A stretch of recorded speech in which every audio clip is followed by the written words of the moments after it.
കീഴ്വഴക്കം അച്ചടക്കത്തെ കൊണ്ടുവരുന്നു, അച്ചടക്കം ആ കലഹമില്ലാതാക്കുന്നു, ആ സ്നേഹത്തെ ഉണർത്തുന്നു, അങ്ങനെ സ്നേഹമായി തീരുന്നു എന്നുള്ളതാണ്.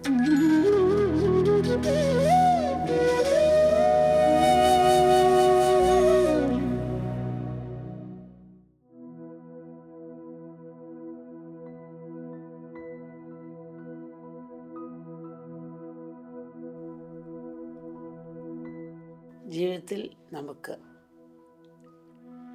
അത്യാവശ്യമായ ധാർമ്മിക മൂല്യങ്ങളും ഗുണങ്ങളും ഉൾക്കൊള്ളാൻ രാമായണം സഹായിക്കുന്നു. ത്യാഗത്തിൻ്റെയും സഹനത്തിൻ്റെയും സേവനത്തിൻ്റെയും ഒക്കെ പാതയിൽ സഞ്ചരിച്ച രാമായണ കഥാപാത്രങ്ങൾ അത്തരം ഗുണങ്ങൾ നമ്മുടെ ജീവിതത്തിലും പകർത്താൻ സഹായമാകും.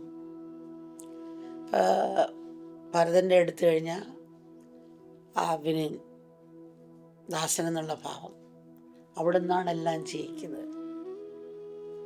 അങ്ങനൊന്നുമല്ല എന്ന് വെച്ചാൽ നമ്മൾ വണ്ടി ഓടിച്ച് പോകുമ്പം വഴിയിലുള്ള അമ്മ പറയാറുണ്ടല്ലോ, വഴി തൂണുകൾ ഒരു പെയിൻ്റ് ഉണ്ടാകും. ഈ കാറിൻ്റെ പ്രകാശത്തിൻ്റെ പെയിൻറ്റ് പ്രകാശിക്കും. പണ്ട് ഒത്തിരി വഴിവിളക്ക് വേണ്ടി വന്നു, ഇപ്പോൾ വഴിവിളക്ക് വേണ്ട, ഈ തൂണിൽ പെയിൻറ്റ് ഇച്ചിരി പുരട്ടി വെച്ചാൽ അപ്പോൾ രാത്രി സമയത്ത് നല്ല റോഡ് തെളിഞ്ഞ് കാണാം, ആളുണ്ടോ ഇല്ലയോ. അങ്ങനെ വണ്ടി ഓടിപ്പോകും. അപ്പോൾ തൂണ് പറയണം എൻ്റെ പ്രകാശം കൊണ്ടാണ് ഈ കാറൊക്കെ ഓടുന്നതും വിചാരിക്കുന്നത് പോലെയാണ് നമ്മളൊക്കെ. അപ്പം അതുപോലെ അല്ല ഭരതൻ ചെയ്തത്. എല്ലാവരും കിരീടമാണ് തലയിൽ വയ്ക്കുന്ന രാജാക്കന്മാർ. ഇത് പാദം തലയിൽ വെച്ചിട്ട് എടുത്തുകൊണ്ട് പോയി അവിടെ വെച്ച് അവിടെ നിന്നാണെന്ന് എല്ലാം ചെയ്യുന്ന രീതിയിൽ ത്യാഗത്തോടുകൂടി ജീവിച്ച് രാജ്യം ധാർമ്മികമായി നോക്കി എന്നുള്ളതാണ്. തിരിച്ചു വന്നപ്പോൾ അതുപോലെ കൊടുക്കുകയും ചെയ്തു. പല രാജാക്കന്മാരും എവിടെയെങ്കിലും പോയിട്ട് തിരിച്ചു വരും, മക്കൾ അച്ഛനെ പിടിച്ച് ജയിലിട്ടിട്ട് മക്കൾ വരും. അവിടെ എല്ലാം മാതൃകയായിട്ടുള്ള രീതിയാണ് കാണിച്ച് തന്നിട്ടുള്ളത്. അപ്പോൾ ഓരോ കഥാപാത്രം എടുത്താലും നമുക്കൊരു മാതൃകയാണ്. അത് കാരണം കീഴ്വഴക്കം അച്ചടക്കത്തെ കൊണ്ടുവരുന്നു, അച്ചടക്കം ആ കലഹമില്ലാതാക്കുന്നു, ആ സ്നേഹത്തെ ഉണർത്തുന്നു, അങ്ങനെ സ്നേഹമായി തീരുന്നു എന്നുള്ളതാണ്. ഒരു ഗുരുകുലത്തിൽ ഗുരു സമാധിയായി പോയി കഴിഞ്ഞപ്പോൾ പിന്നെ അവിടെ ഒരു ഓഫീസ് പോലായി.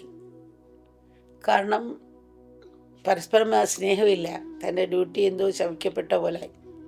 പണ്ട് ഗുരുവുള്ളപ്പോൾ ലക്ഷക്കണക്കിന് ജനങ്ങൾ വരിക, നാമജപങ്ങൾ എല്ലാം ഉണ്ട്. പിന്നെ കുറഞ്ഞു വന്ന് അങ്ങനെ ഇരിക്കുമ്പോൾ ഒരു ശിഷ്യന് വിഷമം തോന്നി, നമ്മുടെ ആശ്രമം നേരത്തെ എങ്ങനെയായിരുന്നു, ഇപ്പം എങ്ങനെയായി, ഇതെന്താ കഷ്ടമേ. വിഷമിച്ചിട്ട് അടുത്തൊരു മഹാത്മാവുണ്ടെന്ന് പറഞ്ഞിട്ട് മഹാത്മാവിനെ കാണാൻ പോയി. ഇദ്ദേഹം ധ്യാനിച്ചിരിക്കുകയായിരുന്നു. അപ്പോൾ പോയി ദുഃഖം പറഞ്ഞു, ആശ്രമത്തിൽ ഇങ്ങനെ കഷ്ടമാണ്, അപ്പോൾ ആൾക്കാരൊന്നും വരുന്നില്ല, പഴയതുപോലെ ഒന്നും ശരിക്കും നടക്കുന്നില്ല. അപ്പോൾ ഈ മഹാത്മാവ് പറഞ്ഞു, അവിടെ ഒരു മഹാത്മാവുണ്ട് നിങ്ങളുടെ ആശ്രമത്തിൽ, പക്ഷെ ആരും അറിയുന്നില്ല, അദ്ദേഹം പ്രകടിപ്പിച്ച് കാണിക്കത്തതുമില്ല നിങ്ങളടുത്ത്. അപ്പോൾ തിരിച്ച് ആരാന്ന് ചോദിക്കുന്നതിന് മുമ്പ് ഈ മഹാത്മാവ് സമാധിയായി. അപ്പം ആരാന്നറിയില്ല. തിരിച്ച് ഈ ശിഷ്യൻ നടന്നു വരുമ്പോൾ ആരായിരിക്കും മഹാത്മാവ്? ആ മുണ്ടലക്കുന്ന അവൻ വൃത്തിയായിട്ട് മുണ്ടലക്കത്തില്ല. ചെടി വെള്ളം ഒഴിക്കണം, എല്ലാത്തിനും ചെടി വെള്ളം ഒഴിക്കില്ല. ആ ഭക്ഷണം പാകം ചെയ്യുന്ന രുചിയായിട്ടൊരു ഭക്ഷണം പാകം ചെയ്യില്ല. അങ്ങനെ ഓരോന്നും ചിന്തിക്കും, അതിനൊരു കുറ്റം കാണും.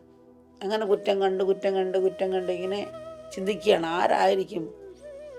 ഓരോരുത്തർ ഇയാളായിരിക്കും മഹാത്മാവ്, അയാളൊരു കുറ്റം കാണും, പിന്നെ അയാളൊരു കുറ്റം കാണും. ഇവിടെ അടുപ്പമുള്ളൊരു കൂട്ടുകാരനോട് ബ്രഹ്മചാരിയോട് പറഞ്ഞു, ഇവിടെ ഒരു മഹാത്മാവുണ്ടെന്ന് പറഞ്ഞു, പക്ഷെ ആരാന്ന് എനിക്ക് ഒരു പിടി കിട്ടുന്നില്ല. അപ്പോൾ ആ മറ്റേ പയ്യൻ പറഞ്ഞു, നമുക്കൊരു കാര്യം ചെയ്യാം, പരസ്പരം അങ്ങോട്ടും ഇങ്ങോട്ടും പറയുന്ന കേട്ടനുസരിച്ച് നമസ്കരിക്കാം, എല്ലാവരും അങ്ങോട്ടും ഇങ്ങോട്ടും നമസ്കരിക്കാം. അപ്പോൾ അങ്ങനെ വന്നു കഴിഞ്ഞാൽ നമുക്ക് തിരിച്ചറിയാൻ ഒരു പക്ഷേ സാധിച്ചാലോ. അവർ പരസ്പരം അങ്ങോട്ടും ഇങ്ങോട്ടും നമസ്കരിക്കാനോടെ അങ്ങോട്ടും ഇങ്ങോട്ടും നമസ്കരിക്കാനും ആ കീഴ്വഴക്കം കണ്ടപ്പോൾ എല്ലാവർക്കും ഒരു സന്തോഷമുണ്ടായി.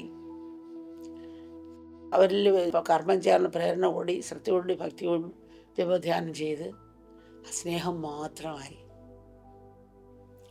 പരസ്പരം കേൾക്കാനും അത് സ്നേഹത്തിൻ്റെ പ്രതീകം കൊണ്ടാണല്ലോ അങ്ങോട്ടും ഇങ്ങോട്ട് കേൾക്കാനും ഈ വിനയം വരുന്നത്. അവരെല്ലാവരും ഒരേപോലെ ഭാവം ഉണ്ടായി, ഒരേപോലെ സാക്ഷാത്കാരം കിട്ടിയെന്നാണ് പറയുന്നത്. അപ്പം അതേപോലെയാണ് രാമായണം എടുത്ത് നോക്കുമ്പോഴും നമുക്ക് തോന്നുന്നത്. അപ്പം ആ ഗുണങ്ങൾ നമ്മളിൽ ഉണർത്തിയെടുക്കണം.